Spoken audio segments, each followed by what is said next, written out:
எந்த கிளாஸ் ரூம்ல பனிஷ்மெண்ட் வாங்கிட்டு நின்னனோ அதே கிளாஸ் ரூம்ல இன்னைக்கு மறுபடியும் சில்ட்ரன்ஸ் டே கொண்டாடுறேன். சில்ட்ரன் ஹாலில் அஸ் அ டீச்சரா மார்னிங்கே என்னோட குழந்தைங்களுக்காக நான் வாங்கி வச்ச கிஃப்ட்ஸ் எல்லாத்தையுமே ரொம்ப அழகா பேக் பண்ணி வச்சாச்சு.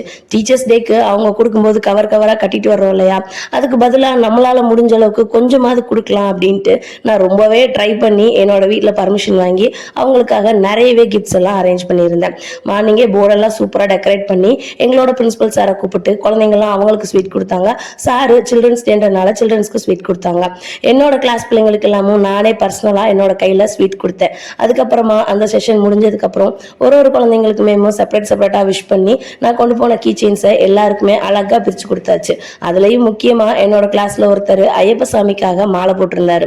அவரு ஸ்வீட்டு கேக்கு இதெல்லாம் சாப்பிடக்கூடாது அப்படிங்கிறதுனால அவருக்கு மட்டும் செப்பரேட்டா அவர் ஸ்வீட் ரெடி பண்ணி அவருக்கு கொடுத்து ரொம்பவே குஷிப்படுத்தியாச்சு. இந்த வருஷம் சில்ட்ரன்ஸ் டேல நிறைய பிள்ளைங்க என்கிட்ட சொன்னது ஒரே ஒரு விஷயம் தான். சின்ன பிள்ளையில இருந்து நாங்க எல்லாருமே டீச்சர்ஸ்க்கு கிஃப்ட் கொடுப்போம், ஆனா ஃபர்ஸ்ட் டைமா டீச்சர் எங்களுக்கு கிஃப்ட் கொடுத்தது இந்த வருஷம் தான், அதுவும் நீங்க மட்டும்தான் அப்படிங்கிற மாதிரி அந்த வேர்டிங்ஸ் என்ன ரொம்பவே டச் பண்ணுச்சு. ஏன்னு கேட்டா டீச்சர்ஸ் டேக்கு அவங்க ஒரு வாரமா ப்ரிப்பேர் பண்ணி நம்மளுக்கு கிஃப்ட் கொடுக்குறாங்க.